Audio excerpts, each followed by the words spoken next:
তীব্র গরম এবং প্রতিকূল আবহাওয়ার কারণে রাজ্য সরকার সরকারি ও সরকারি সাহায্যপ্রাপ্ত স্কুলগুলির গ্রীষ্মকালীন ছুটি বাড়ানোর গুরুত্বপূর্ণ সিদ্ধান্ত নিল। 31শে মে পর্যন্ত বন্ধ থাকবে স্কুলগুলি। উল্লেখ্য, 11ই মে থেকে শুরু হওয়া এই ছুটি 18ই মে শেষ হওয়ার কথা ছিল, কিন্তু তাপমাত্রা বৃদ্ধির কারণে স্কুলগুলি 1লা জুন খুলবে। এই সিদ্ধান্ত শিক্ষার্থী ও অভিভাবকদের মনে স্বস্তি এনেছে। তবে প্রশাসনের তরফে নির্দেশ দেওয়া হয়েছে, ছুটির সময় পড়াশোনার যে ক্ষতি হবে তা পরবর্তীতে অতিরিক্ত ক্লাসের মাধ্যমে পূরণ করা হবে।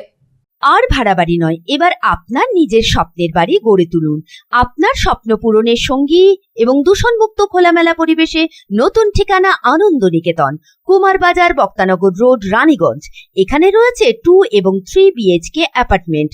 মাত্র 1 কিলোমিটার দূরত্বে পেয়ে যাবেন station, market, bus stand, bank, school, হসপিটালের সুবিধা।